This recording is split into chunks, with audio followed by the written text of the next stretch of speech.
கர்த்தர் நல்லவர். நம் கர்த்தருடைய வார்த்தைகளை கேட்கும்படி யோசுவாவின் புஸ்தகத்திலிருந்து 1ஆம் அதிகாரம் 6 முதல் 9 வசனங்களை யாராவது வாசிக்க விரும்புகிறோம். யோசுவா 1ஆம் அதிகாரம் 6 முதல் 9 வரை மைக்கில் படிச்சா நல்லா இருக்கும். ஆமென், ஸ்தோத்திரம். பலம் கொண்டு திடமனதாய் இரு. இந்த ஜனத்தின் பிதாக்களுக்கு நான் கொடுப்பேன் என்று ஆணையிட்ட தேசத்தை நீ இவர்களுக்கு பங்கிடுவாய். என் தாசனாகிய மோசே உனக்கு கற்பித்த நியாயப்பிரமாணத்தின்படியெல்லாம் செய்ய கவனமாயிருக்க மாத்திரம் மிகவும் பலன் கொண்டு திடமனதாயிரு. நீ போகும் இடமெல்லாம் புத்திமானாய் நடந்து கொள்ளும்படிக்கு அதை விட்டு வலது இடதுபுறம் விலகாதிருப்பாயாக. இந்த நியாயப்பிரமாண புஸ்தகம் உன் வாயை விட்டு பிரியாதிருப்பதாக. இதில் எழுதியிருக்கிறவர்களின் படியெல்லாம் நீ செய்ய கவனமாய் இருக்கும்படி இரவும் பகலும் அதை தியானித்து கொண்டிருப்பாயாக. அப்பொழுது நீ உன் வழியை வாய்க்க பண்ணுவாய். அப்பொழுது புத்திமானாய் நடந்து கொள்ளுவாய். நான் உனக்கு கட்டளையிடவில்லையா? பலங்கொண்டு திடமனதாய் இரு, திகையாதே, கலங்காதே. நீ போகும் இடமெல்லாம் உன் தேவனாகிய கர்த்தர் உன்னோடே இருக்கிறார் என்றார். ஆமென். யோசுவாவினுடைய 5 வெற்றி படிகள். யோசுவா எப்படி அவன் படிப்படியாக ஆசீர்வதிக்கப்பட்டான் என்ற செய்தியைத்தான் இந்த காலையில் உங்களோடு கூட பகிர்ந்து கொள்ள விரும்புகிறேன். இந்த செய்தியினுடைய தலைப்பு என்னன்னா, யோசுவாவினுடைய 5 வெற்றி படிகள். யோசுவாவை தேவன் மோசேக்கு அடுத்ததாக தேர்ந்தெடுத்தார். மோசேயினுடைய மிகச்சிறந்த ஊழியம் இஸ்ரவேல் ஜனங்களை எகிப்திலிருந்து விடுதலை செய்ததும், வனாந்திரத்திலே அவர்களை அற்புதமாக வழி நடத்தினதும். அதற்கு பிறகு மோசே நமக்கு தெரிந்தபடி ஆண்டவருக்கு பிரியமில்லாமல் அல்லது அவருடைய வார்த்தைக்கு கீழ்ப்படியாமல் கன்மலையை தன் கோலினால் அடித்தபடியினால மோசே கானானுக்குள்ளே போவதற்கான வாய்ப்பை இழந்தார். எனவே தொடர்ந்து அவருக்கு உதவியாக அல்லது அவருக்கு பின்பு அந்த மக்களை நடத்துவதற்கு தேவனால் தெரிந்து கொள்ளப்பட்ட ஒரு மனிதன் தான் யோசுவா. அவனுடைய பணி இஸ்ரவேல் ஜனங்களை வனாந்திரத்தில் அந்த பயணத்தின் முடிவிலே அவர்களை நடத்தி கானானுக்குள்ளே அவர்களை கொண்டு போய் தேசங்களை சுதந்தரித்து அவர்களை பங்கிட்டு கொடுக்கிற மிகப்பெரிய பணியை யோசுவாவுக்கு தேவன் கொடுத்ததை நாம் வாசிக்கிறோம். யோசுவா என்றால் யெகோவா என் ரட்சகர் அப்படின்னு அர்த்தம். யெகோவா என்னுடைய மீட்பு என்று அர்த்தம். அன்பானவர்களே, அவனுக்கு பழைய பேர் ஒன்று ஒசேயா அப்படின்ற ஒரு பேர் இருந்தது.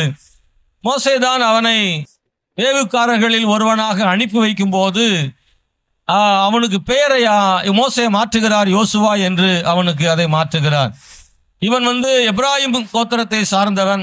அவனுடைய தகப்பனார் நூன் என்று சொல்லப்பட்ட நூனின் குமாரனாக யோசுவா என்று எழுதப்பட்டிருக்கிறது. யோசுவா எகிப்திலிருந்து புறப்படும் போது அவனுக்கு ஒரு 40 வயது இருக்கும் என்று சொல்லப்படுகிறது. இவன் தான் மோசேக்கு பின்பு பெரிய தலைவனாக மாறினான் என்பதை வேதத்தில் வாசிக்கிறோம்.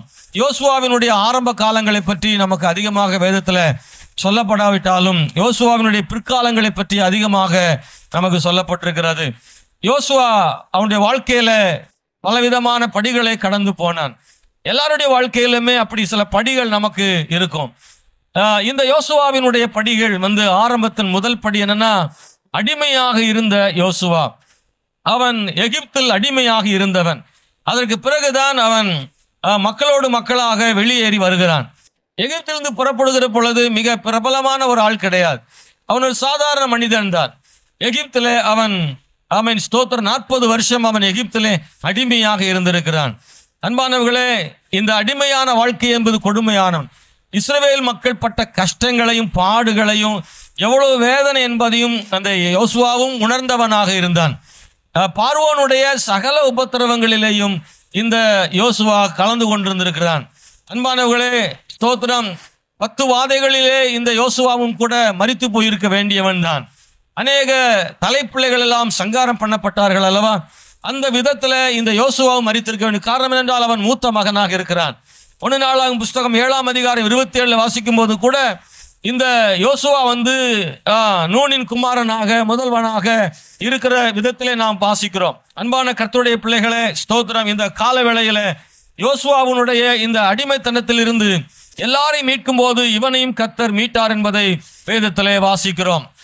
குறிப்பாக ஸ்தோத்திரம், பஸ்கா இவனை பாதுகாத்தது. எல்லாருடைய வீடுகளிலேயும் ஆட்டுக்குடி ரத்தம் பூசப்பட்ட பொழுது அந்த வீட்டிலே சங்கார தூதன் வரவில்லை என்பதை வேதத்திலே வாசிக்கிறோம். அன்பானவர்களே, அடிமைத்தனத்திலிருந்து யோசுவா மீட்கப்பட்டான். அவன் இஸ்ரவேல் ஜனங்கள் எல்லாம் மீட்கப்பட்டது இருந்தாலும் கூட ஒரு பெரிய தலைவனாக வேண்டியவனும் கூட அந்த எகிப்திலிருந்து அடிமையாக இருந்து மீட்கப்பட்டவனாக இருக்கிறான். நீங்களும் நானும் கூட ஒரு யோசுவாவாக நாம் எண்ணிக்கொள்வோமாக. யோசுவாட்டிலிருந்து நிறைய விஷயங்களை கற்றுக்கொள்ள வேண்டிய இடத்துல, யோசுவா இடத்துல உங்களையும் என்னையும் வைத்து இந்த காலையில யோசித்து பார்ப்போம். யோசுவாவை தேவன் ஒரு பெரிய தலைவனாக வெற்றியின் படிகளிலே அவன் உயர்ந்து போறதுக்கு யோசுவாவுக்கு என்னவெல்லாம் இருந்ததோ அது நமக்கும் இருப்பதாக. யோசுவாவை தேவன் உயர்த்தும் போது நம்மையும் உயர்த்த முடியும். எத்தனை பேர் நம்புறீங்க? ஆண்டவர் ஒரு மனுஷனை உயர்த்தி இருந்தால் அது ஒருவனுக்கானது அல்ல, அது எல்லாருக்கும் ஆனதாக இருக்கிறார். தேவனாகிய ஆண்டவர் பாரபட்சம் இல்லாதவர், எந்த மனிதனையும் ஆசீர்வதிக்க அவர் போதுமான தேவனா இருக்கிறார். யோசுவா அடிமைத்தனத்திலிருந்து விடுதலையாக்கப்பட்டது போல உங்களை என்னையும் அடிமைத்தனத்திலிருந்து விடுதலையாக்கி இருக்கிறார் என்பதை நாம் விசுவாசிக்கிறோம். நாம் எதிலெல்லாம் அடிமைப்பட்டிருந்தோம்? பாவத்தில் அடிமைப்பட்டிருந்தோம், பிசாசுக்கு அடிமைப்பட்டிருந்தோம். தேவன் நம்மை ஆண்டவர் விடுவித்தார். அடிமைப்பட்டு போனவர்கள் மீண்டும் அடிமைகளாக்கப்படுவதற்கான வாய்ப்புகள் இருக்கிறதா என்றால் ஆமா, இருக்கிறது. எந்த ஒரு மனிதனும் பாவத்தில் இருந்து விடுதலை பெற்ற பிறகு, பாவத்தின் அடிமைத்தனத்தில் விடுதலை பெற்ற பிறகு மறுபடியும் அதே பாவத்தில் அடிமைத்தனம் படுவதற்கு வாய்ப்புகள் இருக்கிறது. அதனாலதான் ஆண்டவர் சொல்றார், நீங்க பாவத்திலிருந்து விடுதலை பெற்றவர்கள் தொடர்ந்து அதை காத்துக்கொள்ள வேண்டும், ரட்சிப்பை காத்துக்கொள்ள வேண்டும். முடிவு பரியந்தம் நிலைத்திருப்பவனே ரட்சிக்கப்படுவான் என்று எழுதப்பட்டிருக்கிறது. ஆமென். அநேக கர்த்தருடைய பிள்ளைகள் ரட்சிக்கப்பட்டு பாவத்திலிருந்தும் பிசாசின் ஆளுகையில் இருந்தும் விடுதலை பெற்ற பலரும் கூட மறுபடியும் பிசாசுக்குள்ளையும் பாவத்துக்குள்ளையும் அடிமைப்பட்டு போயிருக்கிறார்கள். சிலருடைய வாழ்க்கையில விடுதலையாக்கப்படுவதும் அடிமையாக்கப்படுவதும் தொடர்ந்து மாறி மாறி இருந்தது உண்டு. நியாயாதிபதிகள் புஸ்தகத்தில் இஸ்ரவேல் ஜனங்கள் அப்படித்தான் இருந்தார்கள். ஆண்டவராலே விடுவிக்கப்படுவார்கள், அந்நியருடைய கைகளிலே அடிமைப்படுத்தப்பட்டு கஷ்டப்பட்டு கொண்டிருப்பார்கள், தேவனை நோக்கி முறையிடுவார்கள். ஆண்டவர் அந்நியருடைய கைகளிலிருந்து, பெலிஸ்தருடைய கைகளிலிருந்து விடுவிப்பார். மறுபடியும் பாவம் செய்வார்கள், மறுபடியும் இன்னொருத்தர் மோவாபியருடைய கையிலே அடிமையாக்கப்படுவார்கள். அங்கே போய் அடிமையாக்கப்பட்டு கஷ்டப்படுவார்கள், அழுவார்கள், கதறுவார்கள். அப்பொழுது ஆண்டவர் மனம் இறங்கி அவர்களை விடுவித்து அவர்களுக்கு சொந்த தேசத்தை ஆண்டவர் கொடுப்பார். மறுபடியும் அதுதான் பழையபடி நடக்கும். இதுதான் நியாயாதிபதிகள்ல நாம் அதை வாசிக்கிறோம். அன்பானவர்களே, இன்னைக்கு இந்த காலையில யோசுவாவின் மூலமாய் நாம் கற்றுக்கொள்ள வேண்டிய பாடம் என்னவென்றால், யோசுவா மட்டுமில்லை, இஸ்ரவேல் ஜனங்களும் கூட எகிப்திலிருந்து அடிமைத்தனத்திலிருந்து விடுதலையாக்கப்பட்டு அவர்கள் வனாந்தரத்தில் பயணம் செய்து கானானுக்குள்ளே போகும்போது வனாந்தரத்தில் அவர்கள் சுற்றினார்களே ஒழிய மறுபடியும் அவர்கள் எகிப்துக்கு என்ன செய்யல, போகல. ஆனால் சிலர் போக முயற்சித்தார்கள். நீங்களும் நானும் எகிப்தை விட்டு வந்து விட்டோம், உங்களை என்னையும் அடிமையாயிருந்த எகிப்திலிருந்து பார்வோனுடைய ஆளுகையிலிருந்து நம்மை விடுவித்தார். பிசாசு தான் பார்வோனுக்கு இணையாக இருக்கிறான். பாவம் தான் எகிப்தாக இருக்கிறது. ஆகவே பார்வோனுடைய ஆளுகையிலிருந்தும் எகிப்தினுடைய அடிமைத்தனத்திலிருந்தும் இஸ்ரவேலை விடுவித்தது போல உங்களை என்னையும் விடுவித்தார். இப்போது நாம் வனாந்தரத்தில் பயணம் செய்து கொண்டிருக்கிறோம். ஒரு பரம கானானுக்குள் போவதற்காக தேவன் நம்மை ஆயத்தப்படுத்தி கொண்டிருக்கிறார். இது ஒரு நீண்ட பயணம், வனாந்தர பயணம். அதில் மோசேயை கர்த்தர் கொடுத்திருக்கிறார், பலிபீடத்தை கொடுத்திருக்கிறார், ஆசரிப்பு கூடாரத்தை கொடுத்திருக்கிறார். நானும் கர்த்தரை ஆராதிப்பதற்கான வழிமுறைகளை எல்லாம் கர்த்தர் சொல்லியிருக்கிறார். வனாந்தரத்தில் மன்னாவும் தண்ணீரும் தேவன் தருகிறார், ஆபத்திலே பாதுகாக்கிறார். வனாந்தர பயணத்திலே தேவையான எல்லாவற்றையும் கர்த்தர் நமக்கு செய்கிறார். ஆமென், ஸ்தோத்திரம். கானானை எப்படி சுதந்திரிக்க வேண்டும், அங்கே எப்படி வாழ வேண்டும் என்றும் ஆண்டவர் சொல்லி கொடுக்கிறார். வனாந்தரத்தில் ஆண்டவர் உருவாக்குகிறார், நம்மை பரிசுத்தமாக்குகிறார். ஆனால் அந்த பயணம் ரொம்ப முக்கியமானது. ஆனால் யோசுவாவோ இஸ்ரவேல் ஜனங்களோ மீண்டும் எகிப்தியருடைய அடிமைத்தனத்துக்குள் போகவில்லை, பாவத்தின் அடிமைத்தனத்துக்குள்ள மறுபடியும் போகவில்லை. இன்னைக்கு அநேக கிறிஸ்தவர்கள் ரட்சிக்கப்பட்டும் ஞானஸ்தானம் பெற்றும் பரிசுத்தாய் பெற்றும் ஆண்டவர் ஏற்றுக்கொண்ட பிறகும் மறுபடியும் அவர்கள் எகிப்தை வாஞ்சிக்கிறார்கள், மறுபடியும் பாவத்தை விட்டு வந்த பாவத்துக்கே போக நினைக்கிறார்கள். அதுதான் மிகப்பெரிய கொடுமை. அன்பானவர்களே, இஸ்ரவேல் ஜனங்கள் எத்தனையோ பேர் மறுபடியும் எகிப்துக்கு போக விரும்பினார்கள். ஆனால் யோசுவா ஒரு நாளும் எகிப்துக்கு திரும்ப வேண்டும் என்று எண்ணியதில்லை. யோசுவாவை போல ஒரு பெரும் கூட்டம் இருந்தது. அவர்கள் மோசேயோடு துணையாக நின்றார்கள். எல்லாரும் எகிப்துக்கு போக விரும்பினாலும் யோசுவா எகிப்துக்கு போகணும்னு அவன் நினைச்சு கூட பார்த்ததே இல்லை. அவன் மோசேக்கு துணையாக இருந்தான் என்பதை வாசிக்கிறோம். இஸ்ரவேல் ஜனங்கள் எகிப்துக்கு போகணும்னு விரும்பியதற்கான காரணம் என்ன அப்படின்னா, ஒரு இடத்துல அவங்க சொல்றாங்க, நாங்கள் இங்கே 40 வருஷமா இதைத்தான் சாப்பிட்டுட்டே இருக்கிறோம், எங்களுக்கு வேற ஒண்ணுமே இல்லை, மன்னாவை தவிர வேற ஒன்றும் கிடைக்கல, எங்களுக்கு இறைச்சி வேணும், எங்களுக்கு எல்லாமே இல்லாம இருக்கு. நாங்க எகிப்தில் இருக்கும்போது நாங்க என்ன பண்ணோம், வெங்காயம் சாப்பிட்டோம், வெள்ளைப்பூடு சாப்பிட்டோம், கொமட்டிக்காய் சாப்பிட்டோம், இது எல்லாம் எங்களுக்கு எகிப்தில் கிடைச்சது. ஆனா இங்க திரும்ப திரும்ப மன்னாவைத்தான் கிடைக்குது, அதனால நாங்க மறுபடியும் எகிப்துக்கு போகலாம்னு நினைக்கிறோம்னு அந்த எண்ணம் வந்து ஒரு ஆளுக்கு வந்த பிறகு அந்த எண்ணம் வந்து அடுத்த ஆளுக்கு பரவி பரவி இஸ்ரவேல் ஜனங்கள் எல்லாருமே சொல்ல ஆரம்பிச்சிட்டாங்க, நாங்க எகிப்துக்கே போய் விடுகிறோம், எவ்வளவு நாங்க அருமையா வெங்காயம் சாப்பிட்டோம் அப்படின்னு நினைக்கிறாங்க. சில நேரங்கள்ல மன்னாவோட வெங்காயம் ரொம்ப சிறப்பா தெரியும், ஆனா மன்னாவுக்கு இணையாக வெங்காயம் வர முடியாது. கர்த்தர் நமக்கு இந்த உலகத்துல வெங்காயம் மாதிரி சிலதை மன்னாவை கொடுத்திருக்கிறார். ஆனா நமக்கு மன்னா பெருசா தெரியுதில்ல. அனித்தியமான ஸ்தோத்திரம் பாவங்கள் பெருசா தெரியும். தேவன் நமக்கு கொடுத்திருக்கிற இன்பமான பேரின்பத்தை ஆசீர்வாதங்களை ஆண்டவர் நமக்கு கொடுத்திருக்கிற நல்லது பரிசுத்தமான வாழ்வு இருக்குல்ல, அது சில நேரம் நமக்கு கஷ்டமாக தெரியலாம். நாம் செய்கிற துதி ஆராதனை, கேட்கிற தேவனுடைய வார்த்தைகள், செய்கிற ஊழியங்கள், ஆண்டவருக்குள்ளே வாழ்கிற அந்த வாழ்க்கை திரும்ப திரும்ப செய்வதனால் உங்களுக்கு ஒருவேளை போர் அடிக்கிற மாதிரி தெரியலாம். அன்பானவர்களே, அது உண்மையாகவே சாதாரணமானதல்ல, தேவன் கொடுத்த பெரிய ஈவு அப்படின்றத மறந்துடக்கூடாது.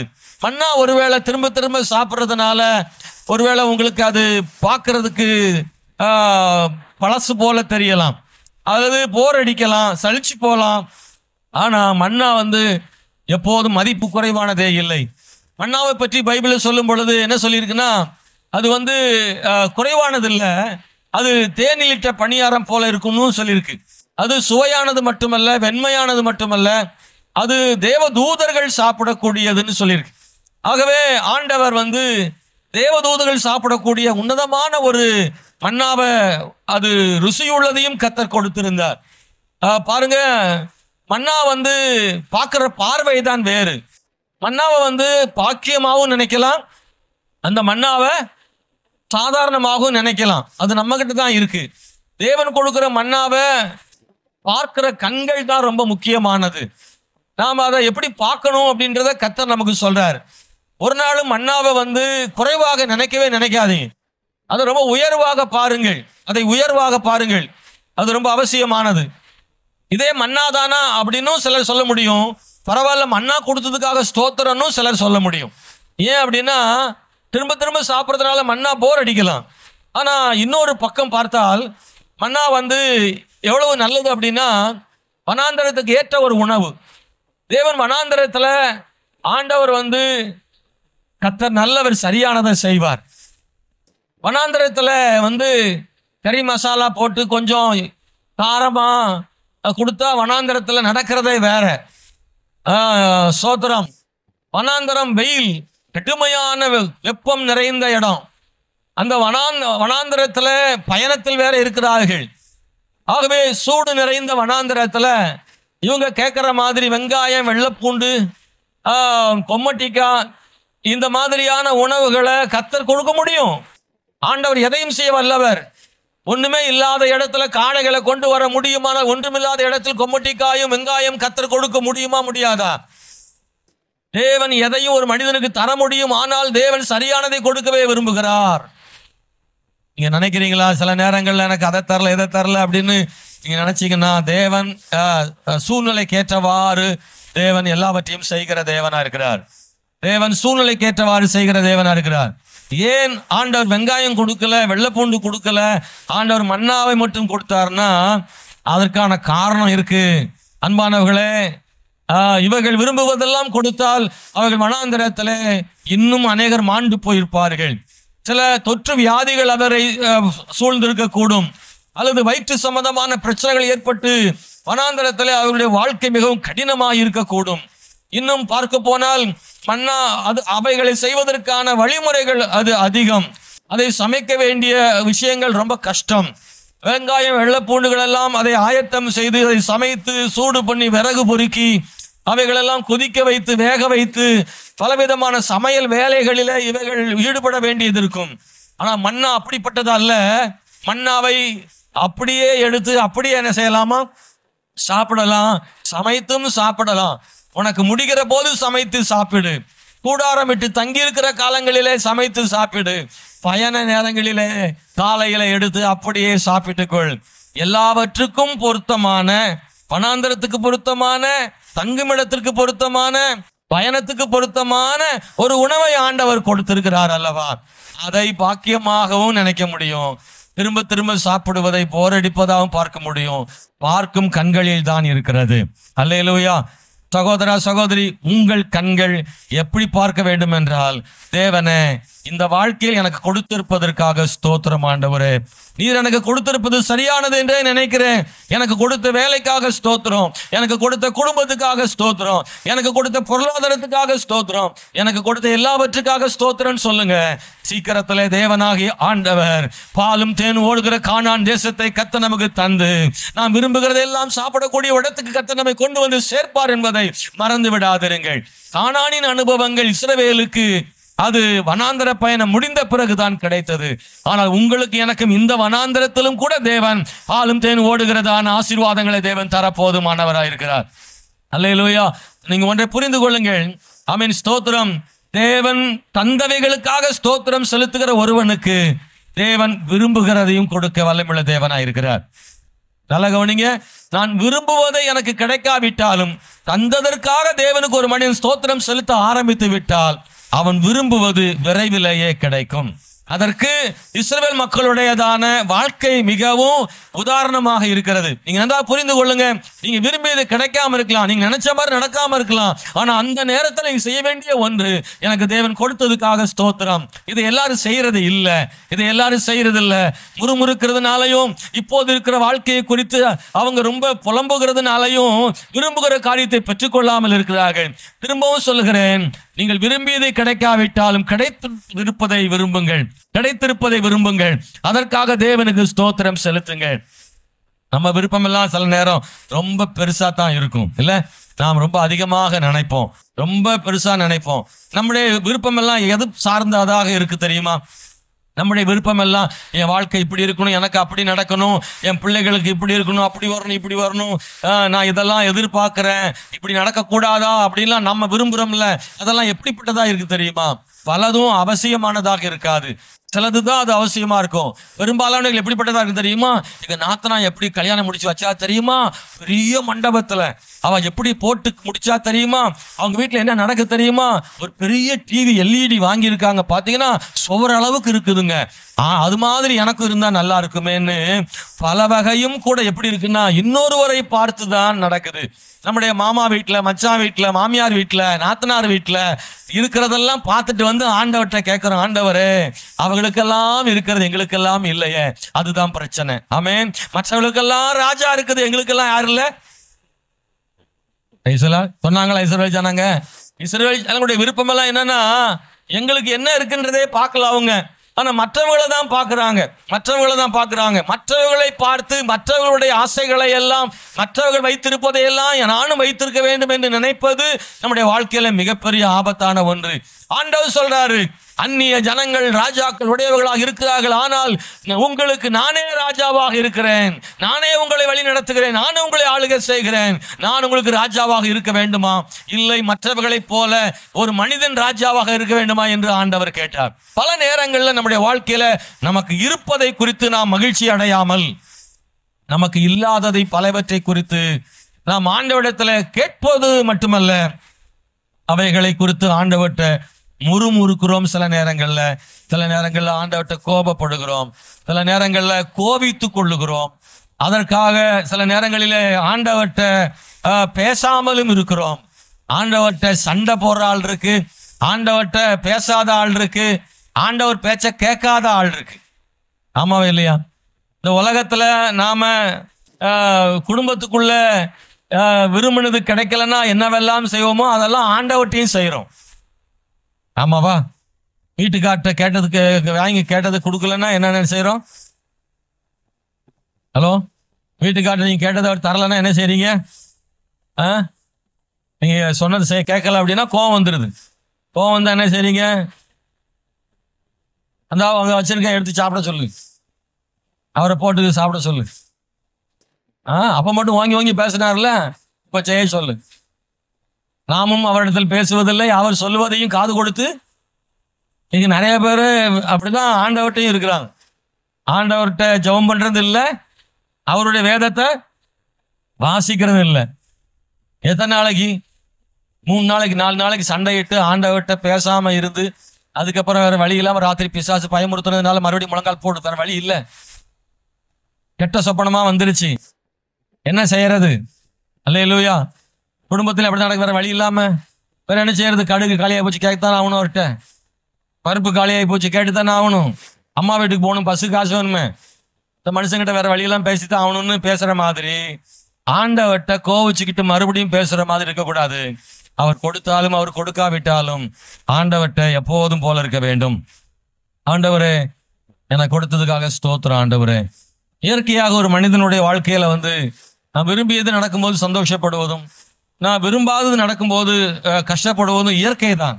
ஆனா ஆண்டவர்கிட்ட மட்டும் அப்படி செய்யக்கூடாது. என்னுடைய வாழ்க்கையில எது நடந்தாலும் சரி, கர்த்தருக்கு ஸ்தோத்திரம். கைவைத்து சொல்லுங்க, என் வாழ்க்கையில் நீர் கொடுத்த எல்லாத்துக்காக ஸ்தோத்திரம் ஆண்டவரே. அல்லேலூயா. எப்பொழுதும் சொல்லுங்க, என்னை இதுவரை நடத்தி வந்ததுக்காக ஸ்தோத்திரம்னு சொல்லுங்க. எனக்கு கொடுத்ததற்காக ஸ்தோத்திரம், எனக்கு சிலதை கொடுக்காததுக்காகவும் ஸ்தோத்திரம். ஆமென் வரலையே. எனக்கு கொடுத்ததற்காகவும் ஸ்தோத்திரம், எனக்கு கொடுத்ததற்காகவும் ஸ்தோத்திரம். ஒரே மாதிரி தான் சொல்லணும். எனக்கு கொடுக்காததற்காகவும் ஸ்தோத்திரம். அல்லேலூயா. என் ஜெபத்தை கேட்டதுக்காகவும் ஸ்தோத்திரம், என் ஜெபத்தை கேட்காததுக்காகவும் ஸ்தோத்திரம். மன்னாவை தந்ததற்காகவும் ஸ்தோத்திரம், வெங்காயம் தராததற்காகவும் ஸ்தோத்திரம். அல்லேலூயா. சில நேரம் வெங்காயம் ஏன் தரலன்னு நமக்கு என்ன செய்யாது, தெரியாது. உண்மையில சொல்றேன், நீங்க கேட்டிருப்பீங்க, நான் ஆண்டவர் கொடுக்கல. அவர் ஏன் கொடுக்கலன்னு உங்களுக்கு கஷ்டமா இருக்கும். ஆனா ஏன் கொடுக்கலன்றதுக்கு ஒரு காரணம் என்ன செய்யும் இருக்கும். வேண்டாம், வெங்காயம் வேண்டாம், வனாந்திரத்துல வெங்காயம் வேண்டாம். பிரைஸ் எல்லாம். மன்னாவை ஆண்டவர் தர்றாரு, தண்ணீரை தர்றாரு. சில நேரங்களில் வெங்காயம், வெள்ளை பூண்டு, கொம்மட்டிக்கா உங்களுக்கு கொடுக்கும் பலனை விட மன்னா 1000 மடங்கு பலன் கொடுக்கும். நீங்க நல்லா புரிஞ்சுக்கோங்க. நீங்க நினைக்கலாம், அதெல்லாம் எப்படி சாப்பிட்டோம் நம்ம அப்படின்னு. ஆனா அதை விட கூடுதலாக தேவன் தர முடியும். அதற்கு தானியேல் ஒரு பெரிய உதாரணம் தானே. மனுஷன் நினைப்பான், நல்லா கறி முட்டைலாம் சாப்பிட்டா தெம்பு உடம்பு முறுக்கேறும், அப்படிதானா? நல்ல ஒரு பயில்வான்கள் எல்லாம், இந்த மாதிரி மல்யுத்த வீரர்கள் எல்லாம், விளையாட்டு வீரர்கள் எல்லாம் அந்த மாதிரி நல்லா சாப்பிட்டுட்டு அவங்க உடம்பு எப்படி வச்சிருக்காங்க பாருங்க அப்படின்னு நம்ம நினைப்போம். ஆனா அன்னைக்கு அப்படிதான் எல்லாருடைய மனக்கணக்கும் அப்படித்தான் இருந்தது. ராஜாக்கு முன்னாடி போய் நிக்கணும்னா எல்லா விதமான அசைவ உணவுகளையும் சாப்பிட்டாதான் முடியும்னு நம்பினார்கள். அதனாலதான் அவங்களுக்கு அந்த உணவு கொடுக்கப்பட்டது. இல்லை, எந்த உணவை சாப்பிட்டாலும் கர்த்தர் பலன் கொடுக்க முடியும்னு இந்த தானியேலும் 3 வாலிபர்களும் நிரூபிச்சு காண்பித்தார்கள். மற்றவர்களைப் போல அவங்க சாப்பிடல. ஆமென், ஸ்தோத்திரம். அவர்கள் சாதாரணமான காய்கறி மரக்கறிகளை சாப்பிட்டார்கள். வசனம் சொல்கிறது, உலக நம்பிக்கையை விட இவைகள் நம்பிக்கை 10 மடங்கு கூடுதலாக இருந்தது. நல்லா கவனிச்சிங்களா? மற்றவர்களுடைய நம்பிக்கை விட இவர்கள் நம்பிய நம்பிக்கையின் மூலமாக தான் 10 மடங்கு சமர்த்தர்களாக இருந்தார்கள்னு பைபிளில் எழுதப்பட்டிருக்கிறது. நான் சொல்ல விரும்புகிறேன், உங்களுக்கு இல்லாததை விட தேவன் உங்களுக்கு தந்திருப்பவைகள் மேலானது. நீங்கள் எதிர்பார்த்து கிடைக்காததை விட தேவன் உங்களுக்கு தருவது மிக உயர்ந்தது. நீங்கள் இல்லாததை நடுவிலையும் தேவனை துதிக்க பழகி கொள்ளுங்கள். தேவன் நிச்சயமாகவே சரியான நேரத்தில் சரியானதை ஆண்டவர் செய்வார். அல்லேலூயா. சரியானதை செய்வார். என்றைக்கு அவர்கள் கானானுக்குள்ளே நுழைந்து அவர்கள் அந்த தேசத்தின் கனிகளை புசிக்க ஆரம்பித்தார்களோ அன்றைக்கு மன்னா நின்று போனது. தேவன் எந்த இடத்தில் எதை தர வேண்டுமோ அந்த இடத்துல அதை தருவதற்கு தேவன் போதுமான தேவனாக இருக்கிறார். அன்பானவர்களே, ஸ்தோத்திரம். மறந்து விடாதிருங்கள், அடிமைத்தனத்திற்கு மறுபடியும் யோசுவா திரும்பவில்லை. நீங்களும் நானும் மறுபடியும் திரும்பி விடாதபடி கவனமாக இருக்க வேண்டும். இரண்டாவது ஒரு உயர்வின் படி யோசுவா வாழ்க்கையில் என்ன அப்படின்னா, யுத்த வீரனாக யோசுவா இருந்தான். அன்பானவர்களே, யோசுவா ஒரு யுத்த வீரன். நீங்களும் நானும் ஒரு யுத்த வீரர்களாக இருக்க தேவன் கிருபை செய்வாராக. அவன் அடிமையா இருந்து விடுதலையாக்கப்பட்ட பிறகு ஆளோடு ஆளாக வனாந்திரத்தில் பயணம் செய்து கொண்டிருந்தான். ஆனா அவன் தூரத்தில் நிற்க விரும்பாமல் மோசையின் அருகிலே வர விரும்பினான். மோசே என்கிற பெரிய தீர்க்கதரிசி ஊழியக்காரனுடைய அருகிலே வர விரும்பினான். அவன் பெரிய யுத்த வீரனாக இருந்தான். அவனை பற்றி யாத்திராகமம் புஸ்தகம் 17ஆம் அதிகாரத்துல ஒரு பெரிய யுத்தத்துல அந்த யோசுவா வந்து வெற்றி பெறுகிறான் என்பதை வாசிக்கிறோம். நீங்கள் படித்து பார்க்கும்போது ஆண்டவர் சொல்றாரு மோசே மூலமா, நான் மலையின் மேலே கைகளை உயர்த்தி இருப்பேன், ஊரும் ஆரோனும் எனக்கு துணையாக இருப்பார்கள், நீ ஜனங்களை அழைத்து கொண்டு அமலேக்கியரோட யுத்தம் செய்யன்னு அவர்களுக்கு ஆண்டவர் மோசே மூலமா கட்டளையிட்ட போது அந்த மோசே யோசுவா கீழ்ப்படிந்து அதை செய்ததாக நாம் வேதத்துல வாசிக்கிறோம். அன்பானவர்களே, யுத்தம் செய்ததுல பாருங்கள், ஒரு பெரிய வீரனாக யோசுவா இருந்தான். அவன் மூலமாக இஸ்ரவேலுக்கு நிறைய வெற்றி கிடைத்தது. மோசே தலைவனாக இருக்கும் போதும் யோசுவா நிறைய வெற்றிகளை பெற்றான். அதற்கு மோசேக்கு பிறகு யோசுவா தலைவனான பிறகும் கூட அவன் யுத்த வீரனாக இருந்தான்.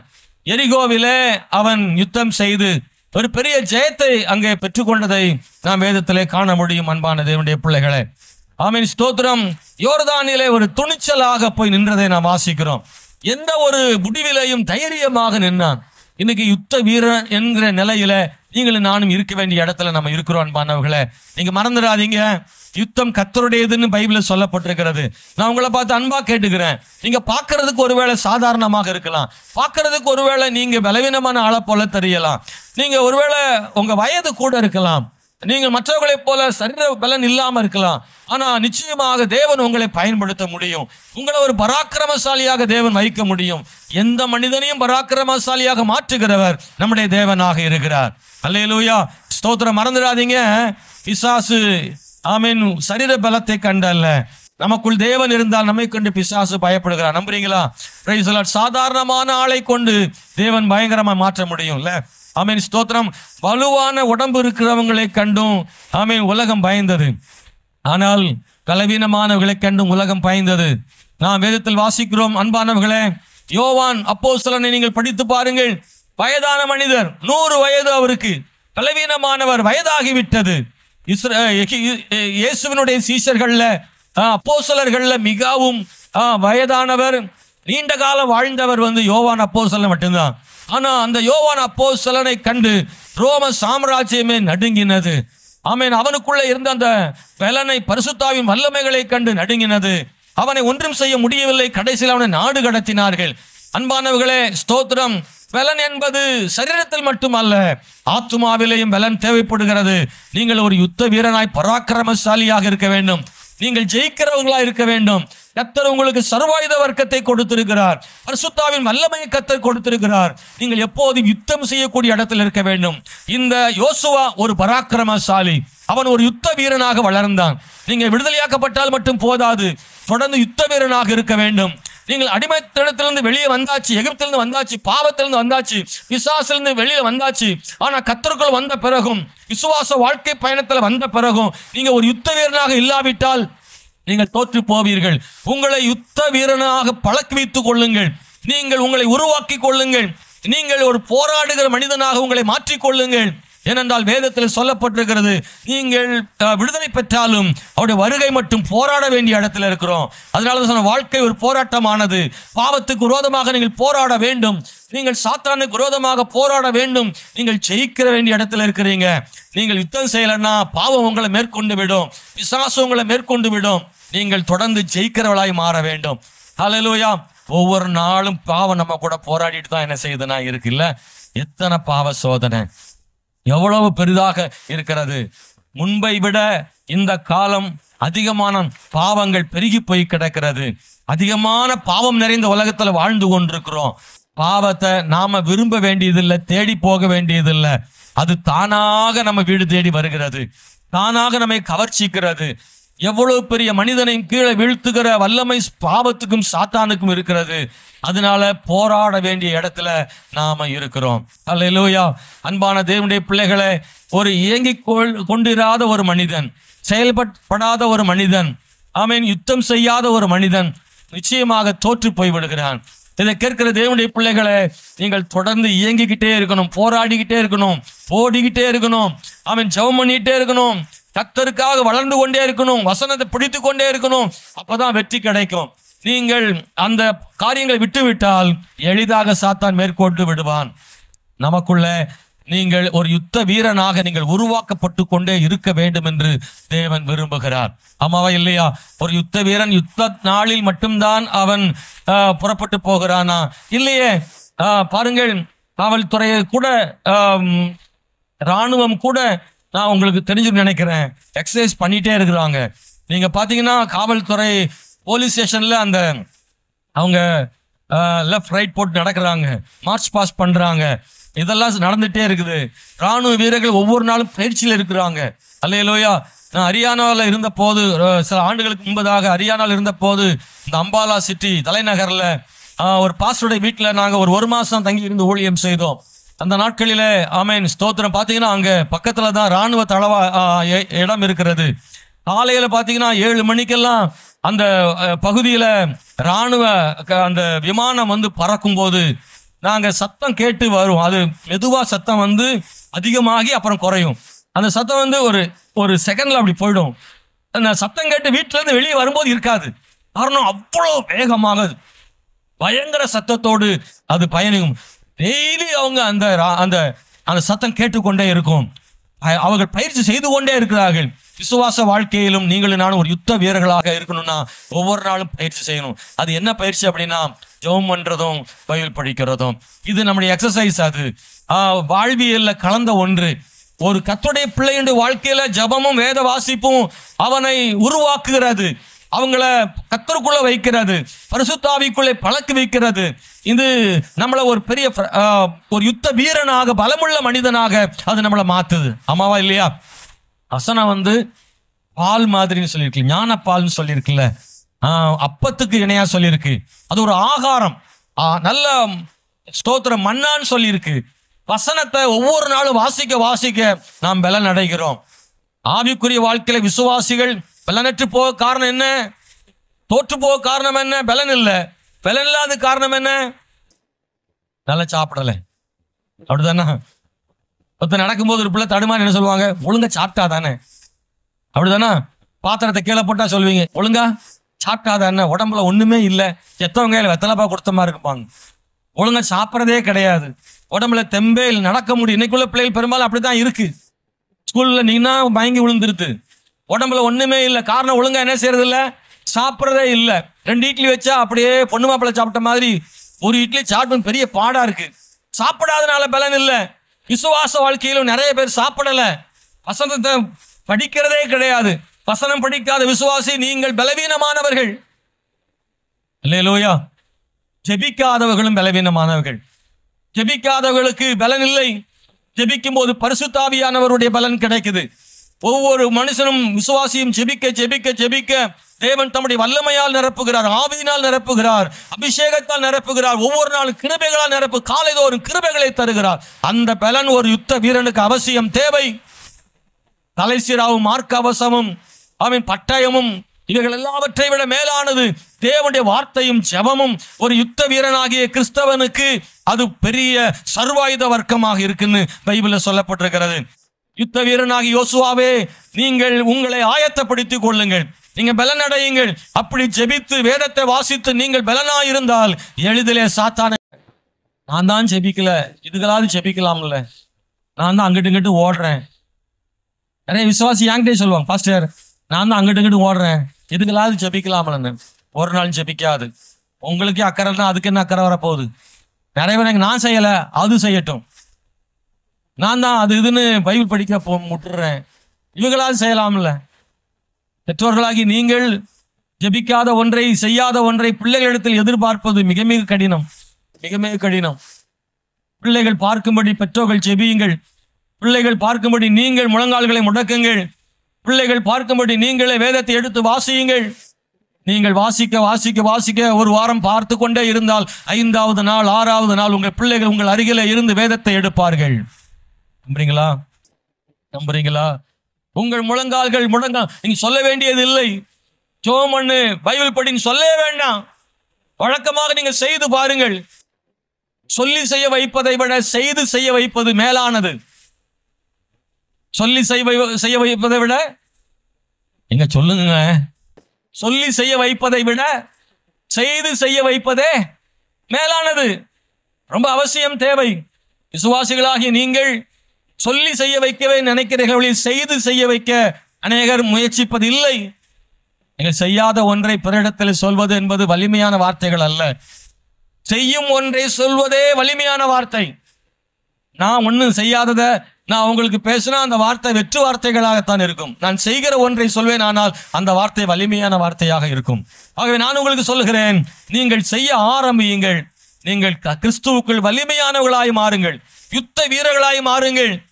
இந்த உலகத்தை பலரால் ஜெயிக்க முடியல. பலர் தோற்று போகிறார்கள். பலர் பிசாசிடத்திலே தோற்று போக காரணம் என்னவென்றால் இன்னும் அவர்கள் வலுப்பட வேண்டியது இருக்கு. மிக மிக ஜபம் குறைந்து விட்டது. ஆய்வுகளின்படி இந்த கொரோனா காலங்களுக்கு முன்பு கொரோனா காலங்களுக்கு பின்பு என்று ஒரு ஆவிக்குரிய வளர்ச்சியை கணக்கெடுக்கிறார்கள். கொரோனாவுக்கு பின்பு சபைகள் எல்லாம் விசுவாசிகள் எல்லாம் மாறி இருக்கிறார்கள். அன்றைக்கு இருந்ததான விசுவாசமும் ஜெபமும் வேத வாசிப்பும் ஒரு பெரிய மாற்றம். குறிப்பிட்ட காலங்கள் சபை மூடி இருந்ததுனாலே, மக்கள் வீட்டிலே இருந்து ஆராதனை செய்து பழகினதுனாலே பலருடைய ஆவிக்குரிய வைராக்கியமான விசுவாசங்கள் குறைந்து போயிருக்கிறது. என்றைக்காவது ஒரு நாள் ஜெபம், என்றைக்காவது ஒரு நாள் பைபிள் படித்தல் என்பது நிலைக்கு மாறி போய்விட்டார்கள். காரணம், இந்த உலகம் ஓடிக்கொண்டே இருக்கிறது. உழைக்க விரும்புகிறது, சம்பாதிக்க விரும்புகிறது. மற்றவர்களைப் போல பணக்காரனாக விரும்புகிறார்கள். ஒரு வேளை, 2 வேளை, 3 வேளை கூடுதலாக சம்பாதிக்க வேண்டும் என்ற எண்ணம் இன்றைக்கு அதிகமாகிவிட்டது. தான் சம்பாதிக்க வேண்டும், வீடு கட்ட வேண்டும், வளர வேண்டும். அதெல்லாம் தவறு ஒன்றுமில்லை. ஆனால் தேவனுக்கென்று கொடுக்கும் நேரத்தை கொடுக்காமல் நீங்கள் வளர நினைப்பது என்பது பரிதாபமானது. தேவனுடைய பிள்ளைகளே, ஆவிக்குரிய மனிதனும் உலக பிரகார மனிதனும் ஒரே சீராக வளரும் வளர்ச்சி தான் சரியான வளர்ச்சி. 2 கையும் ஒன்றாக வளருவதுதான் சரியான வளர்ச்சி. ஆனால் ஆவிக்குரிய கை குறுகி போயிருக்கிறது. உலக பிரகாரமான கை வளர்ந்து போய் கிடக்கிறது. உலக நன்மைகளும் உலக உழைப்புகளும் சம்பாத்தியங்களும் அதிகமாக செய்ய நினைக்கிற நீங்கள் ஆவிக்குரிய காரியத்தில் வளர்வதற்காக ஏன் முயற்சி எடுப்பதில்லை? எனக்கு இந்த காலையில கர்த்தருடைய காரியத்தை நிறுத்தி, விசுவாச வாழ்க்கையில் உள்ளவைகளை நிறுத்தி, உலக பிரகாரமான காரியங்களில் அதிக கவனம் செலுத்தாதீங்க. அது ஒருவேளை இம்மைக்கு நல்லா இருக்கலாம், ஆனா பின்னாடி அது பெரிய பாதிப்பு ஏற்படுத்தும். நீங்க ஆண்டவர் விட்டு ரொம்ப தூரமா போய்கொண்டே இருப்பீங்க. எனவே யுத்த வீரன் என்கிற நிலைமையில ஒரு விசுவாசி இருக்கணும். நீங்க யாரு? அதை கூட சொல்றதுக்கு நிறைய பேருக்கு யோசனையா இருக்கு. நீங்க யாரு? பக்கத்துல கையப்படி சொல்லுங்க. நம்ம எல்லாம் யுத்த வீரர்கள்ங்க. பிரதர் சொல்லுங்க பக்கத்துல, நம்ம யுத்த வீரர். யுத்த வீரர். இதெல்லாம் நினைப்பீங்க, நான் நடக்கவே முடியாம தடுமாறி இருக்கு. இல்ல, பைபிள் நம்மள அப்படிதான் சொல்லுது, நீங்க யுத்த வீரர். ஹல்லேலூயா. 3வது யோசுவா அடுத்த கட்டத்துக்கு போகிறான். ஊழியக்காரனாகி யோசுவா யுத்த வீரனாக இருந்தாலும் ஊழியக்காரனாக இருந்தான். மோசேயின் ஊழியக்காரன். பைபிள்ல அவனை பத்தி அப்படித்தான் எழுதியிருக்கு. மோசேயின் ஊழியக்காரன். யாத்திராகம புஸ்தகம் 24ஆம் அதிகாரம் 13ஆம் வசனத்தை படித்தால், மோசே தன்னுடைய ஊழியக்காரனாகி யோசுவா அழைத்துக் கொண்டு சீனாய் மலைக்கு ஏறி போனான்னு சொல்லி. அன்பானவர்களே, நிறைய வசனங்களை வாசிக்க நேரம் அந்த கருத்துக்களை உங்களுக்கு சொல்ல விரும்புறேன். அவன் ஒரு உண்மையான ஊழியக்காரனாக இருந்தான். மோசே எவ்வளவு பெரிய ஆளு. ஆரோன் கூட இருக்கிறான், இன்னும் மூப்பர்கள் இருக்காங்க. எல்லாருக்கும் மத்தியில யோசுவாவை ஆமென் மோசே அழைத்து கொண்டு சீனாய் மலைக்கு போறான். ஆண்டவர் சொல்றார், யாரும் வரக்கூடாது, நீ மட்டும் வா. ஆமென். ஆரோனும் எலியேசரும் அதே போல 70 மூப்பர்களும் ஒரு குறிப்பிட்ட தூரம் வரை வந்தார்கள். அதற்கு பிறகு மோசே மட்டும் தான் மேலே போனான். ஆனா அங்க சொல்லியிருக்கு, யோசுவாவை அழைத்து கொண்டு போனான். அவனும் ஒரு குறிப்பிட்ட தூரம் வரைக்கும் தாண்டி போயிருப்பான். ஒரு உண்மையான ஊழியக்காரனாக இருந்தான். யுத்தத்துல பல வெற்றிகள் யோசுவாவுக்கு கிடைத்தாலும் அந்த ஊழியக்காரன்ற ஒரு எண்ணம் இருக்குல்ல, அந்த இடம் ரொம்ப முக்கியமானது. அது ஒரு தாழ்மையை குறிக்கி. யோசுவா, நான் தான் யுத்தத்துல வெற்றி பெற்று இஸ்ரவேலுக்கு ஜெயத்தை கொடுத்தேன், அதனால யார் தெரியுமான்லாம் நினைக்கல. மோசேக்கு ஒரு வேலைக்காரனாக, ஊழியக்காரனாக இருந்தான். ஆண்டவருக்கு முன்னாடி நீங்களும் நானும் கூட அந்த இடத்துக்கு நீங்க வரணும். அன்பான தேவனுடைய பிள்ளைகளே, 2 ராஜாக்கள் 2ஆம் அதிகாரம் 9ஆம் வசனத்தை படிக்கும்போது எலியாவின் கைகளுக்கு தண்ணீர் வார்த்த எலிசான்னு சொல்லியிருக்குல்ல. ஆமென். எலிசா ஒரு பெரிய வீட்டு பையன். அவங்களுக்கு தோட்டம் துறவெல்லாம் பெரிய பணக்கார வீட்டு பையன் தான் எலிசா. ஆனா எலியா ஒண்ணுமே இல்லாத ஒரு ஆளு தான். ஆனா தீர்க்கதரிசின்ற ஒரே ஒரு தேவனுடைய ஊழியக்காரன் என்ற ஒரே காரணங்களுக்காக, ஆமென், பெரிய வீட்டு பையன் கை கழுவ தண்ணீர் ஊத்துறதுல இருந்து எல்லா பணிவிடைகளையும் செய்தான். அன்பான தேவனுடைய பிள்ளைகளே, ஊழியக்காரன் என்கிற ஸ்தானத்திற்கு மதிப்பளிக்கிற ஒருவராக இருங்கள். ஊழியக்காரன் என்ற இடத்தை ஒரு நாளும் குறைவாக மதிப்பிடாதிருங்கள். இந்த இடத்துல மோசேக்கு ஒரு சிறந்த ஊழியக்காரனாக இருந்தான் அல்லவா, அந்த இடத்துக்கு மோசையோடு கூட இருந்தே கற்றுக்கொண்டான். மோசை கூட இருந்தே எல்லாவற்றையும் தெரிந்து கொண்டே இருந்தான். அந்த பணிவிடை செய்ததும், மோசை கூப்பிட்டதெல்லாம் ஓடினதும், மோசை கூடவே இருந்து என்னெல்லாம் சொன்னாரோ அதெல்லாம் செய்ததும், மோசேக்கு சப்போர்ட்டா இருந்தார். பாருங்களேன், எல்லாரும் மோசேக்கு விரோதமா இருந்தாலும் யோசுவா மோசேக்கு ஃபுல் சப்போர்ட்டா இருந்தாரு. அல்லேலூயா. மோசே நிறைய பேர் பேசுனாங்க, அம்மாவா இல்லையா? மோசையெல்லாம் நீலாம் ஒரு மனுஷனான்ட்டாங்க, கள்ளத்துக்கு எரிய வந்துட்டாங்க. மோசேக்கு எதிர்ப்பு இருந்தது, அவனை மதிக்காதவங்க நிறைய பேர் இருந்தாங்க. ஆனா யோசுவா அப்படி இல்லை. எல்லாரும் மோசேக்கு விரோதமா எழும்பினாலும் யோசுவா மோசேக்கு விரோதமா ஒரு நாளும் பேசினதில்லை, எழும்பினதில்லை, கூடவே இருந்தான். இதெல்லாம் எதுக்கு அப்படின்னா, கர்த்தர் அவனை கணக்கில் வைத்து ஒரு நாள் அவனை பெரிய தலைவனாக உயர்த்தினாரு. அன்பானவர்களே, நீங்கள் தாழ்மையாய் இருப்பதனால் நீங்கள் தாழ்ந்தவர்கள் அல்ல.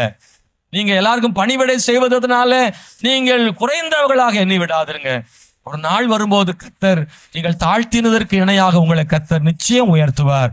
நீங்கள் பொறுத்திருங்கள். அல்லேலூயா. நம்புறீங்களா? கர்த்தர் உங்க தாழ்மை பார்ப்பாருன்னு நினைக்கிறீங்களா? நம்ம தாழ்த்துறத கர்த்தர் பார்க்கிறாரு தானே. நம்ம தாழ்மைக்குரிய பதிலை ஆண்டவர் தருவார். அல்லேலூயா. ஒருவேளை அநேகர் கூட சொல்லியிருக்கலாம், யாரெல்லாம் மோசேக்கு விரோதமா எழுப்பினாங்களோ அவங்கெல்லாம் யோசுவா பார்த்து சொல்லிக்கலாம், நீ என்ன அவரு கூட சுத்திட்டு அலைகிற? நாங்க மோசேக்கு விரோதமா நிக்கிறோம், நீ அவருக்கு சப்போர்ட்டா நிக்கிறே, என்ன செஞ்சிட போற, எங்க கூட வந்துரு அப்படிலாம் கூப்பிட்டு இருக்கலாம். நீ பெரிய எனக்கு உனக்கு 1000 கொடுக்க போறாரா, உனக்கு அதை தரப்ப எதா போற அப்படின்னு அவனை டிஸ்கரேஜ் பண்ற மாதிரி நிறைய பேசியிருப்பாங்க. யோசுவாவை சொல்லியிருக்க கூடும். ஆனாலும் யோசுவா மற்றவங்க வார்த்தையெல்லாம் கேட்கல. நான் அவனுக்கு தெரியும், உண்மையாயிருக்க விரும்பிய மனிதன், உண்மையாயிருக்க விரும்பிய மனிதன். அவனுடைய அந்த ஊழியக்காரன்கிற ஸ்தானத்தை கர்த்தர் கவனித்தார். அன்பானவர்களே, ஒரு நேரத்துல ஆரோன் மோசேயின் கூட பிறந்த சகோதரன்க, அவன் மோசேயின் அண்ணன். ஒரு அண்ணனே தம்பிக்கு விரோதமாக எழும்புகிற நேரத்திலும் கூட ஊழியக்காரனாக யோசுவா மோசேக்கு விரோதமாக எழும்பவில்லை. Price the Lord. ஹல்லேலூயா. சொல்ல போனால் மோசேக்கு பிறகு ஆரோன் கூட வந்திருக்க கூடும். இல்லை, யோசுவாவை தேவன் எழுப்பது காரணம் தான். 4வது நான் சொல்றேன், வேவுக்காரனாகி யோசுவா. நிறைய விஷயங்கள் அதுல இருக்கு. ஸ்தோத்திரம். நேரம் வேகமாய் ஓடிக்கொண்டிருக்கிறது. என்னாகும் 13ஆம் அதிகாரம் 8ஆம் வசனத்தை படித்து பார்த்தால், அங்கே யோசுவா அவனை போன்ற 12 பேர் ஒரு கோத்திரத்துக்கு ஒருவனாக தேர்ந்தெடுத்தார்கள். அதுல யோசுவா ஒரு ஆள். கானான வேவு பார்க்கிறாங்க. நமக்கு தேவன் தரப்போகிற அந்த தேசம் எப்படிப்பட்டது. காரணம் என்னன்னா, மக்கள் நம்பல. அதனால நம்பிக்கைக்காக அனுப்புறான். பார்த்துட்டு வாங்க, கர்த்தர் சொன்னது உண்மைதானான்னு நீங்க பாருங்க. வேவு பார்த்துட்டு வந்துட்டாங்க. அன்பானவர்களே, உண்மையான வேவுக்காரன், விசுவாசம் உள்ள வேவுக்காரன் யோசுவாவும் காலேபும் மட்டும்தான் அவங்க நேர்மறையா பேசினாங்க. மற்ற 10 பேரும் எதிர்மறையா பேசினாங்க. ஆனா யோசுவா அப்படி இல்லை, உண்மையான வேவுக்காரன். வேவுக்காரன் என்பவன் சூழ்நிலையை பார்த்து பேசுகிறவன் அல்ல, கர்த்தரை பார்த்து பேசுகிறவன்.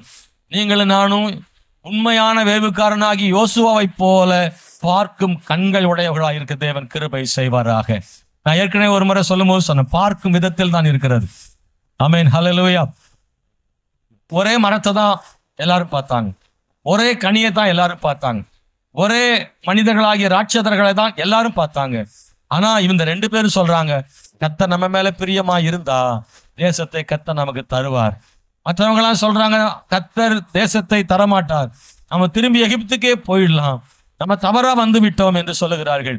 அவங்க பார்வையில் நாம் வெட்டுக்கிளிகளை போல இருந்தோம், நாம நிச்சயமா தோற்று போவோம், நம்மை அவர்கள் கொன்று போடுவார்கள்னு எல்லாரும் சொன்ன போது, ஆமென் ஸ்தோத்திரம், இந்த யோசுவா அவன் சொல்லுகிறான், இல்லை இல்லை இல்லை, கர்த்தர் நமக்கு தருவார் அப்படின்னு சொன்னான்ல. கொடுத்த பொறுப்புக்கு கீழ்ப்படுகிறவனா இருந்தான், கர்த்தர் சொன்ன வார்த்தையை முழுமையாக நம்பினான். ஆமென். இன்னைக்கு நீங்களும் நானும் ஒரு நல்ல வேவுக்காரனை போல கர்த்தர் சொன்னதை நம்புகிற வேவுக்காரனா இருக்கணும், எதிர்ப்புகள் மத்தியிலையும் நம்புகிற வேவுக்காரனா இருக்கணும். Price the Lord. எல்லாத்துக்கும் மேல மெஜாரிட்டி சொன்னாலும் மைனாரிட்டியா நம்ம இருந்தாலும் அப்பவும் கர்த்தரை நம்பணும். சில இடத்துல நம்ம மைனாரிட்டியா தான் இருப்போம், ஆமாவா? கர்த்தருடைய பிள்ளைங்க பல இடத்துல மைனாரிட்டியா தான் இருப்போம். ஏன் தெரியுமா? நிறைய பேர் ரட்சிக்கப்படாம இருக்காங்க. ஒரு கல்யாண வீட்டுக்கு போனால் நீங்க யாரு தான்? நீங்க ஒரு ஆள் தான் கொஞ்சம் அப்படி இப்படி பார்க்கும்போது கிறிஸ்தவ மாதிரி இருப்பீங்க. ஒரு காது குத்துக்கு போனாலும் சரி, ஒரு வளகாப்புக்கு போனாலும் சரி, இல்லை எந்த நிகழ்ச்சிக்கு போனாலும் சரி, நீங்க மைனாரிட்டி மாதிரி இருப்பீங்க. ஆனா நீங்க மைனாரிட்டின்னு நினைச்சு சோர்ந்து போயிடாதீங்க. எல்லாரும் பெருங்கூட்டம், நீங்க தான் குறைஞ்ச கூட்டம். சில நேரம் உங்களுக்காக ஒருத்தர் 2 பேர் இருக்கலாம், ஆனா ஒரு பெரும் கூட்டத்துல உங்க ரட்சிக்கப்படாத சொந்த பந்தங்கள்ல நீங்க ஒரு ஆளா போய் அங்க உட்கார்ந்து இருப்பீங்க. ஒருவேளை எல்லாரும் அவிசுவாசமா பேசலாம், ஆனா அந்த இடத்துலயும் நீங்க யோசுவா மாதிரி சொல்லணும், கர்த்தர் நல்லவர்னு நேர்மறையா பேசணும். அல்லேலூயா. சூழ்நிலை எல்லாம் எதிரா இருந்தாலும் கர்த்தர் நிச்சயம் நடத்துவார்னு சொல்லணும். கர்த்தர் ஏதாகிலும் ஒரு அற்புதம் செய்வார்னு சொல்லக்கூடிய இடத்துல கர்த்தர் உங்களை வைப்பாராக. அல்லேலூயா. ஸ்தோத்திரம். விசுவாசம் உள்ள ஆபிரகாம் எல்லாத்திலும் விசுவாசம் உள்ளவனாக இருந்தான்னு பைபிள்ல சொல்லியிருக்கு. கர்த்தர் சொன்னதை செய்ய வல்லவர் என்று நம்பி விசுவாசத்தில் வல்லவனாக இருந்தான்னு சொல்லப்பட்டிருக்கு. ரோமர் புஸ்தகம் 4ஆம் அதிகாரம் 20 படிச்சு பார்த்தீங்கன்னா ஆபிரகாமுடைய அந்த உயர்ந்த விசுவாசத்தை நாம் அதில் வாசிக்கிறோம். நான் 5வது ஒன்றை சொல்லி முடிக்க விரும்புறேன். தலைவனாகி யோசுவா கடந்த 4 அந்த காரியத்துல யோசுவா உண்மையுள்ளவனா இருந்ததுனால தலைவனாக உயர்த்தப்பட்டான். மோசே அவனுடைய பயணம் முடிகிறது. ஒரு மலையின் உச்சியிலே கர்த்தர் கொண்டு போய் அவனுக்கு தேசத்தை காண்பித்தார். நீ பார்த்துக்கொள், நீ பிரவேசிப்பதில்லை என்று அவனுக்கு ஆண்டவர் சொன்னார்.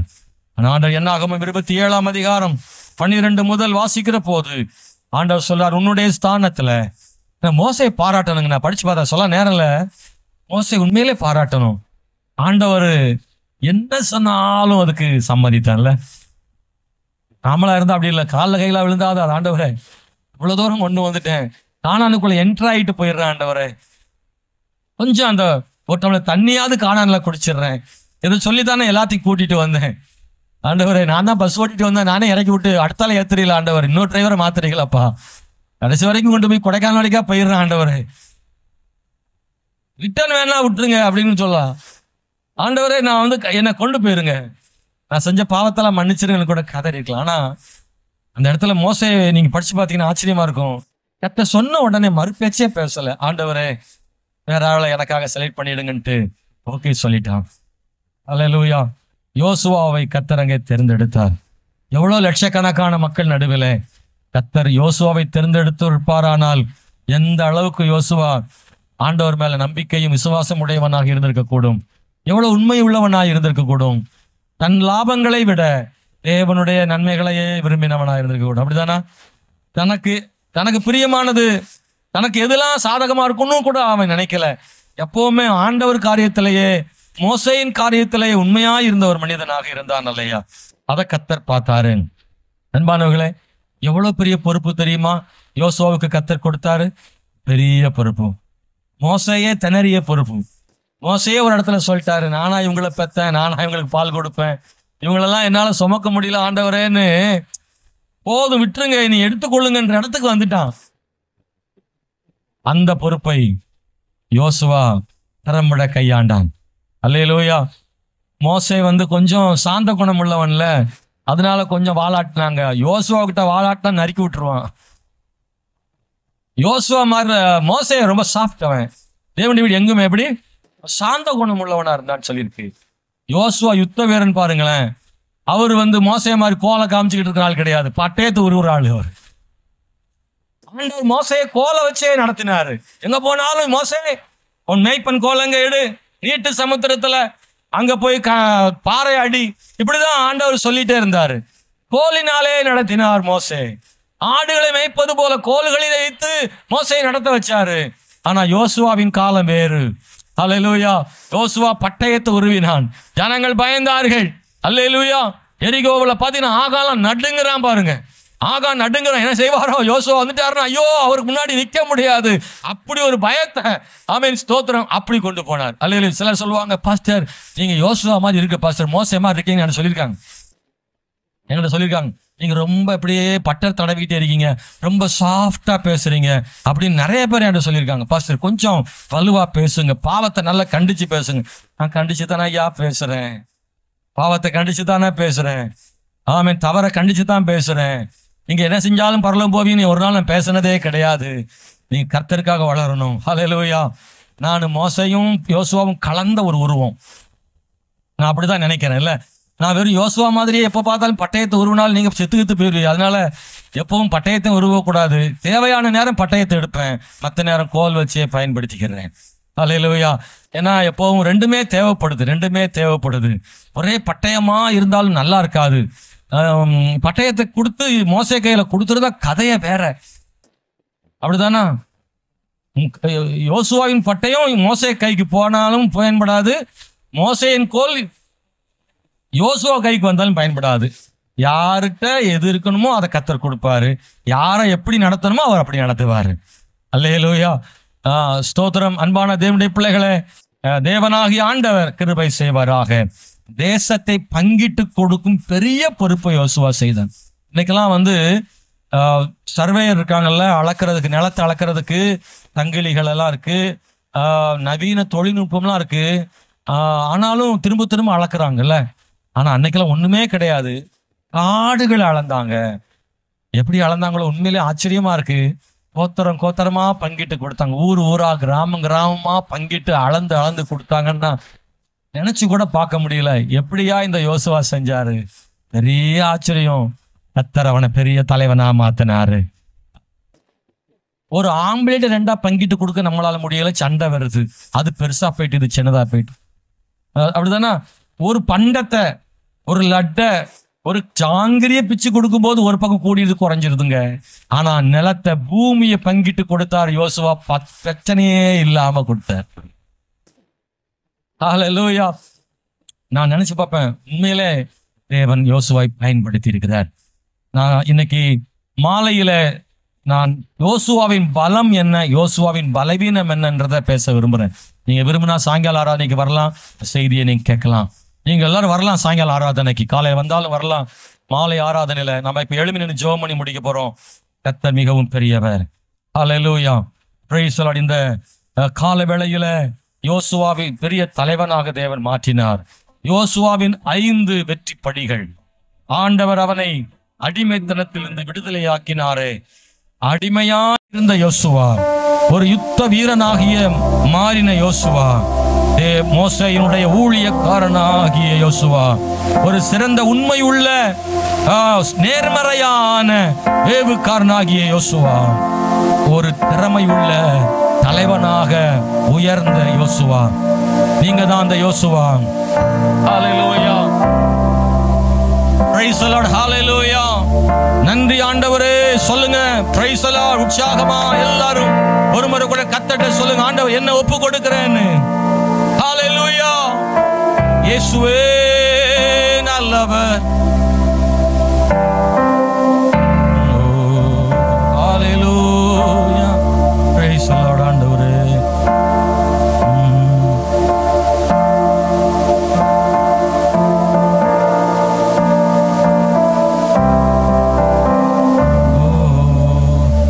எழுப்புதலின் நேரமல்லோ இது, யோசுவாவின் காலமல்லோ இது, எழுப்புதலின் நேரமல்லோ இது, யோசுவாவின் காலமல்லோ. எக்காலம் ஊதி எரிகோவை பிடிப்போம், ஆரவார துணியோடு கானானுக்குள் நுழைவோம். எக்காலம் ஊதி எரிகோவை பிடிப்போம், ஆரவார துணியோடு கானானுக்குள் நுழைவோம். இது எழுப்புதலின் நேரமல்லோ இது, இது யோசுவாவின் காலமல்ல. எல்லாரும் சேர்ந்து சொல்லுங்க, எழுப்புதலின் நேரமல்லோ, இது யோசுவாவின் காலமல்லோ. துதிக்கும் நமக்கோ தோல்வி இல்ல, வெற்றி நிச்சயமே. துதிக்கும் நமக்கோ தோல்வி இல்ல, வெற்றி நிச்சயமே. பலங்கொண்டு திடமனதாயிருப்போமே, சொத்தை சுற்றி சுற்றி சுதந்தரிப்போமே. பலங்கொண்டு திடமனதாயிருப்போமே, சுதந்தரிப்போமே. இது எழுப்புதலின் நேரமல்லோ, இது யோசுவாவின் காலமல்லோ. இது எழுப்புதலின் நேரமல்லோ, இது யோசுவாவின் காலமல்லோ. ஒரு முறை கூட இந்த செய்திக்காக நம்மளை ஒப்பு கொடுப்போமா? உண்மையா அர்ப்பணம் செய்தா இந்த 4-5 காரியங்கள்ல நம்மையும் ஒரு யோசுவா போல வெற்றியின் படிகளிலே கர்த்தர் கொண்டு போவார். தம்பி, கர்த்தருக்கு ஒப்பு கொடுப்பாயா? சகோதரியே, சகோதரா, தாயே, தகப்பனே, கண்கள் எல்லாரும் மூடி இருக்கும் போது வேற யாரையும் பார்க்க வேண்டாம். கைகளை உயர்த்தி ஆண்டவர்ட்ட ஒரு முறை சொல்லுங்க, ஆண்டவர் என்ன யோசுவா மாதிரி ஒப்பு கொடுக்கிறையா. ஆண்டவரே, ஒரு நல்ல ஊழியக்காரனாக, சேவை செய்கிறவனாக, ஒரு நல்ல நேர்மறையான வேவுக்காரனாக ஆண்டவரே என்னை ஒப்பு கொடுக்கிறப்பா. ஒரு பராக்கிரமசாலியாக, ஒரு யுத்த வீரனாக ஒப்பு கொடுக்கிறேன். பாவத்தை ஜெயிக்க, சாத்தானை ஜெயிக்க, உலகத்தை ஜெயிக்க ஆண்டவரே என்னை போராடி வெற்றி பெறுகிறவனாய் மாற்றும் ஆண்டவரே. ஒரு பலமுள்ளவனாய் என்னை மாற்றுங்கன்னு சொல்லி இன்னைக்கு ஆண்டவர்கிட்ட நீங்க கேட்டீங்கன்னா ஒரு கர்த்தர் ஒரு வல்லமை உங்களுக்கு தருவார் ஐயா. ஜெயிக்கிற பலனை இந்த காலையில கர்த்தர் உங்களுக்கு தருவார். ஹல்லேலூயா, ஹல்லேலூயா. ஒரு சில வார்த்தைகளை சொல்லுங்க பிரதர், சிஸ்டர். ஒரு சில வார்த்தைகளை சத்தத்தை உயர்த்தி சொல்லுங்க, ஆண்டவரே என்னை தாழ்த்துற ஆண்டவரே. ஒரு பணிவிடைக்காரனாக, ஆமென், ஸ்தோத்திரம், உண்மையுள்ள ஒரு ஊழியக்காரனாக ஒப்பு கொடுத்த யோசுவாவை போல. ஹல்லேலூயா, ஹல்லேலூயா, ஹல்லேலூயா, ஹல்லேலூயா. Praise the Lord. ஆமென், ஆமென், ஆமென், ஆமென். நீங்க அடி எடுத்து வைக்க வேண்டிய படிகள்ல நீங்க அடி எடுத்து வைங்க. ஆனா உயரமான படிகள்ல நீங்க அடி எடுத்து வைக்க முடியாது. உங்களை தூக்கி கொண்டு போய் அந்த உயரத்துல கர்த்தர் வைப்பார். அவர் உங்களை உயர்த்தி தலைவனாக வைப்பார். மேன்மையான இடத்துல கர்த்தர் உங்களை வைப்பார். ஹல்லேலூயா. கர்த்தர் உங்களை உயர்த்துகிற தேவன், தேவனுடைய பிள்ளைய கர்த்தர் சரியான இடத்துல உயர்த்தி கொண்டு வைப்பார். யோசேப்பை உயர்த்தினது போல, தாவீதை உயர்த்தினது போல எவரும் உயர்ந்து விட முடியாத இடத்துல கர்த்தர் உங்களை கொண்டு வைக்க முடியும். அன்புள்ள ஆண்டவர், இந்த கால வேளையில எல்லாரையும் அர்ப்பணம் செய்கிறோம்.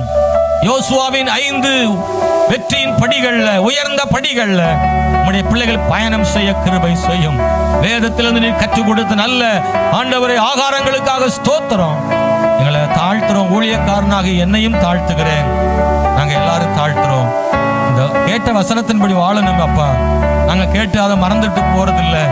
நாங்க என்னெல்லாம் கேட்டோமோ அதெல்லாம் செய்யறதுக்கு கிருபை செய்யுங்கப்பா. நீங்க சொன்னதை, நீர் விரும்புகிறதை செய்ய எங்களை ஒப்பு கொடுக்கிறோம். எல்லாரையும் ஆசீர்வதித்து அனுப்பும். இந்த உலகத்தில் பூமிக்குரிய நன்மைகளினாலும் ஆவிக்குரிய நன்மைகளினாலும் உடைய பிள்ளைகளை நிரப்பி ஆசீர்வதியும். இயேசுவின் நாமத்தில் ஜெபிக்கிறோம் நல்ல பிதாவே, ஆமென். என் ஆத்துமாவே கர்த்தரை ஸ்தோத்தரி, என் முழு உள்ளமே அவர் பரிசுத்த நாமத்தை ஸ்தோத்தரி. என் ஆத்துமாவே கர்த்தரை ஸ்தோத்தரி, கர்த்தர் செய்த சகல உபகாரங்களை மறவாதே. ஆமென். நம்முடைய கர்த்தராகிய இயேசு கிறிஸ்துவினுடைய கிருபையும் பிதாவாகிய தேவனுடைய அன்பும் பரிசுத்த ஆவியானுடைய ஐக்கியம், சிநேகம், சமாதானம், வழி நடத்துதெல்லாம் நம் அனைவரோடு கூட என்றென்றைக்கும் இருப்பதாக. ஆமென் சொல்லுவோம். ஆமென். Praise the Lord. ஸ்தோத்திரம். கர்த்தர் உங்களை ஆசீர்வதிப்பார். தேங்க்யூ.